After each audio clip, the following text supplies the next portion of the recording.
What if I told you that the single greatest dynasty in NBA history never happened, that the Chicago Bulls never won a championship, and that Michael Jordan never played a game in the Windy City? Instead, the 1984 NBA draft, the draft that shaped the entire future of basketball, took a wild turn. Houston takes Jordan. The Bulls end up with Charles Barkley. And Portland, the team that actually passed on MJ, gets the dominant center they desperately needed, Hakeem Olajuwon. This is not just a thought experiment. It's a full-scale NBA rewrite. And trust me, the ripple effects, they're massive. How many rings does Jordan win without Scottie Pippen? Do the Bulls finally escape mediocrity with Sir Charles? Or does Portland become the dynasty that the Bulls were supposed to be? So what if Michael Jordan had been drafted by the Houston Rockets? Would anything change? Or in the end, would it all be the same? Michael Jordan took the league by storm his rookie season, averaging 28.2 points per game and immediately turning the Bulls into must-watch TV. Jordan's scoring, combined with Sampson's 7-foot 4-inch dominance in the paint, makes Houston an instant playoff team. Over in Chicago, the Bulls take Charles Barkley, the round mound of rebound. He's the franchise cornerstone, but he's no Michael Jordan. And while the Bulls are still scrappy, they're not scaring anyone. Then there's Portland.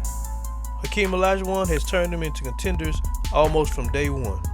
So who wins the '85 title? Still the Lakers. Magic and Kareem are just too much for everyone. By 1986, Jordan is already the top 3 player in the league. And in Houston, he's doing exactly what he did in Chicago. This time he actually has help. The Rockets don't blow the '86 finals like they did in real life. Instead, they beat the Celtics. You heard that right. Michael Jordan, in year 2, already has a championship. Portland is thriving, as Hakeem and Clyde become one of the scariest duos in the NBA. And Charles Barkley and the Bulls are still stuck in no man's land. In 1987, Magic puts the Bulls back on top, as the Lakers win the 1987 championship. And in '88, Magic, Kareem, and the Lakers win that championship too. And just like in real life, the Detroit Pistons, the Bad Boys, still rise and win the championship in 1989 and double back to win again in 1990. 1991 becomes one of the greatest NBA finals in history. Michael Jordan versus Hakeem Olajuwon. But Hakeem and Clyde prove too much and Portland wins its first championship, led by their finals MVP, Hakeem Olajuwon. And Michael Jordan is furious. The 1992 rematch, the same 2 teams, this time, Jordan did what he always does. He elevated. Jordan and his Rockets took down the Blazers in 6 games, and Jordan gets his second ring. And in 1993, here's where things get wild, because there's no Bulls dynasty. And just like in real life, Barkley gets traded to Phoenix. In Barkley's MVP season, it still happens. But instead of facing MJ and the Bulls, he's facing Hakeem and the Blazers. And in this series, Barkley dominates.